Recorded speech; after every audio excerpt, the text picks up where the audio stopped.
The research station on Proxima 7 had been Hayden's home for 8 months now. A gleaming bubble of human engineering on a world that belonged to the Carthi. She'd grown accustomed to the purple-tinged atmosphere visible through the observation ports, the way the twin suns cast double shadows across the rust-colored plains, and the peculiar clicking sounds the native fauna made in the distance. What she hadn't grown accustomed to were the Carthine themselves. They were massive creatures, bipedal, covered in thick russet fur with intelligent golden eyes that seemed to see straight through her.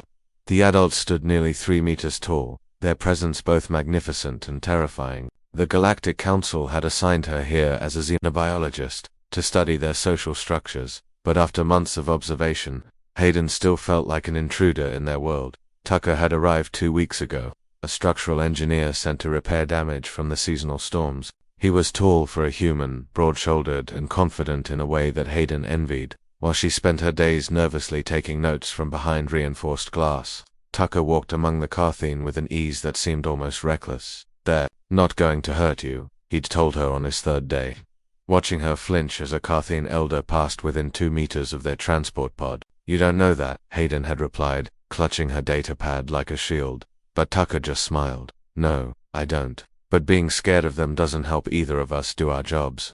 The breakthrough came on a Tuesday, or what passed for Tuesday, on a world with a 30-hour rotation. Hayden had been observing a Carthine family unit, 2 adults and 3 young cubs, barely a year old in local terms. The cubs were playful, wrestling with each other in the copper-colored dust, their chirping calls carrying across the plain. Tucker had joined her, sitting cross-legged beside her observation post with a portable scanner, checking the structural integrity of the station's outer supports.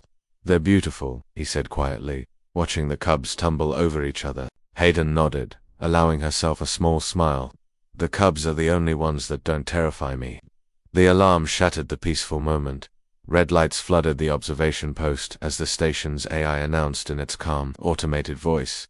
"Atmospheric breach detected. Sector 7, pressure loss imminent. All personnel evacuate to emergency pods." Hayden's blood turned to ice. Sector 7, that was directly below them. Tucker was already moving, pulling her to her feet. "We need to go now." But as they turned toward the exit, the floor buckled. The reinforced glass of the observation port cracked with a sound like a gunshot. Hayden stumbled, and Tucker caught her, but she could see it in his eyes, the same calculation she was making. The exit was 50 meters away. The floor was collapsing. They weren't going to make it. "Tucker," Hayden whispered, her voice cracking, her hands trembled. "I'm scared." She hadn't meant to say it aloud, hadn't meant to show weakness. Not now, not when they needed to run. But the words slipped out anyway, small and broken. And that's when it happened. The 3 Carthine cubs, who had been playing in the dust outside the station, stopped, their golden eyes fixed on the observation post on Hayden and Tucker.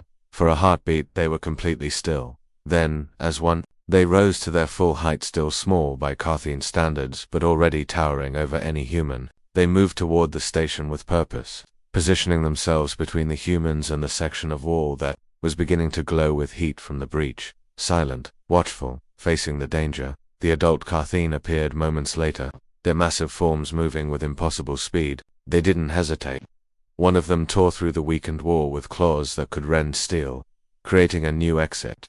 Another scooped up both humans with a gentleness that contradicted its size, cradling them against its chest as it bounded away from the collapsing structure. The cubs followed, maintaining their protective formation, their small bodies still positioned between the humans and the danger.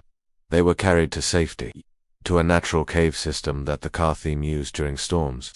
The adult set them down, carefully, then checked them for injuries with surprising delicacy, its enormous clawed hands patting them down with the care of a parent checking a child. The 3 cubs sat in a semicircle around them, still silent, still watchful. Hayden's legs gave out, and she sat hard on the cave floor, her whole body shaking with adrenaline. Tucker knelt beside her, his hand on her shoulder. "Did you see that?" she breathed. "They heard me. They came." One of the adult Carthine made a low rumbling sound, not threatening, but almost questioning. The translator in Hayden's suit flickered to life, catching fragments, small ones. "Fear, protect." Tucker looked, up at the massive creature, then at the cubs who hadn't moved from their protective positions. "They understood," he said slowly. "Not just the words. They understood what you felt." Over the following days, as the station was evacuated and repaired, The xenobiological team worked frantically to understand what had happened. The Cath language was complex, layered with subsonic frequencies humans couldn't hear without equipment. But there was something else, something the researchers had missed. The Carthen didn't just communicate with sound. They communicated with empathy, with emotional resonance that transcended species barriers. When Hayden had whispered those words, "I'm scared," the cubs hadn't just heard a human voice. They'd felt a child in distress. And like the cubs of any protective species, they'd responded with instinct older than civilization. They rose to stand between the small, frightened creature and whatever threatened it. "We've been studying them." "Wrong," Hayden told the council in her report, her voice steady now. "We've been treating them like aliens, but fear, protectiveness, the instinct to shield the vulnerable, those aren't alien concepts. Those are universal." Tucker, standing beside her, nodded. "We spent so much time being afraid of what makes them different, we forgot to look for what makes us the same." The three cubs, whom Hayden had named Hope, Courage, and Guardian in her notes, were still young by Carthen standards, but they'd already learned something that many adults, human or otherwise, struggled to understand, that sometimes the bravest thing you can do is stand between fear and the frightened, silent and steadfast, until the danger passes. And in that moment, on a rust-colored world beneath twin suns, two species found common ground, not in language or technology, but in something far more fundamental: the fierce, unwavering instinct to protect the small and scared, no matter what form they take.